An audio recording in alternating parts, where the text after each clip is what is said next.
study for masters in the US, wondering how much it will really cost you? You're in for a treat, because in this video we'll break down everything from test fees to scholarships so that you can learn how to budget your money for a masters in the US. Without further ado, let's get started.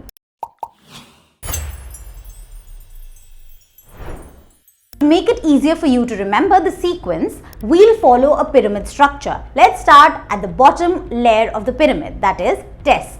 Layer 1, standardized tests. Standardized tests include the GRE, the GMAT and the IELTS or the TOEFL. The GRE costs Rs 22,550, although ETS provides vouchers for the GRE at certain times of the year, but you should be aware that the discounted amount won't be available at all times. The GMAT on the other hand costs $275, which is approximately 21,000 rupees.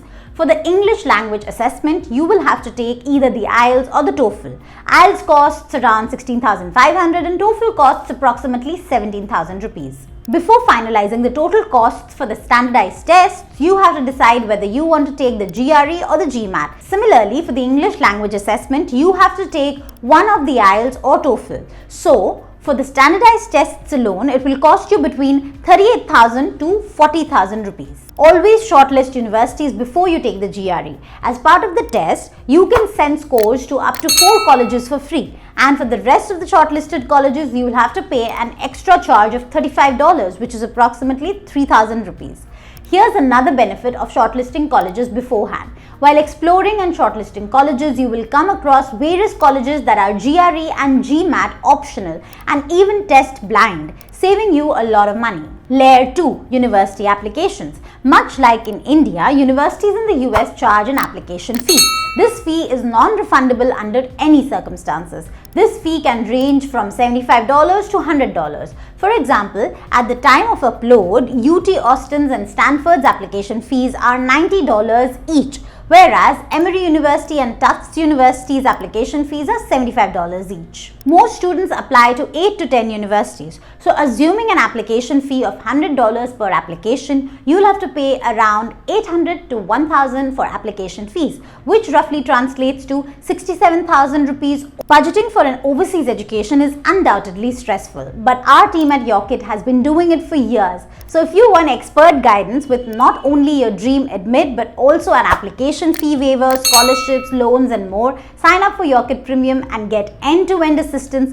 It will not only save you time but also money and energy. To learn more, head over to the description and click on the link. You'll be glad to know that many universities in the US provide application fee waivers. To take advantage of this, you have to write to the university directly. Yocket Pro Tip. Struggling to find the perfect college for your master's program in the US? Yocket's College Finder tool can help. It evaluates your academic background in just minutes and delivers a personalized list of universities that match your profile, increasing your chances of admission. Check out the link in the description below. Layer 3. Tuition fees, living expenses and other costs. These 3 factors are the most expensive in your master's journey in the US.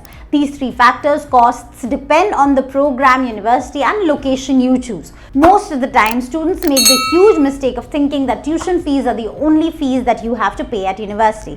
That's not entirely true. For example, the tuition fee for an MS program at Stanford University is somewhere between $40,680 per year. But here are the additional costs that you may have to incur. Rent could be $22,585 on a 12-month budget. Food could be around $9,440. Personal expenses $11,240. Transportation $2,400. Books and supplies $720. Campus health service fee $1,004. Cardinal Care Health Insurance $7,128, which comes to the total non-tuition expenses for a year to be around $54,517. Actively apply to colleges that offer merit and need-based scholarships to international students. Many universities offer scholarships irrespective of whether you apply for them or not. For example, Columbia University offers scholarships to every student who enrolls in their university. However, your academic qualifications and overall profile should be above average to get these benefits. Many government-funded organizations offer scholarships based on merit. Research these institutions and prepare a list so that you can easily apply later. You can also apply for assistantship at your enrolled university the moment you begin your course. Additionally, apply for part-time jobs both on campus and off campus. Layer 4, F1 visa. Once you've shortlisted colleges, appeared for the tests and received your admit, the last step is your F1 visa application, and of course that comes with a fee. The application fee is $185, which is roughly 16,000 rupees, and then the I-901 service is $350, which is approximately 30,000 rupees. Both of these fees are supposed to be paid before you take the visa interview, so the total is $535 or 43,000 rupees. Layer 5, traveling to the US. We are at the last leg of your US journey, which is literally your travel expense. This expense includes the flight. Of course, it depends on many factors such as the time you book the flight, the airline you choose to fly with, the origin and destination of your flight. For your one-way flight to the US, you can expect it to cost somewhere between $550 to $750. That is roughly 45,000 to 62,000 rupees.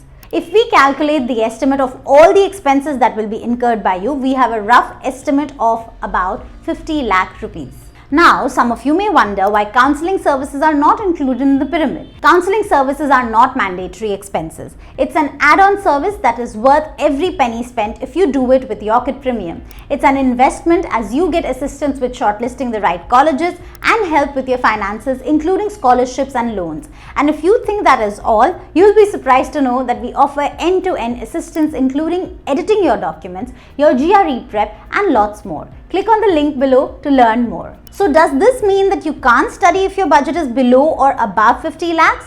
Of course you can. As I mentioned earlier, the cost of studying in the US can vary. It depends on several factors such as the type of program you choose, the university you attend, and the location of the university. Tuition fees and living expenses are typically the biggest contributors to the overall cost. That's all for today's video. If you enjoyed watching this video, don't forget to hit the like button and subscribe to our channel. I will see you in our next video. Until then, happy studying!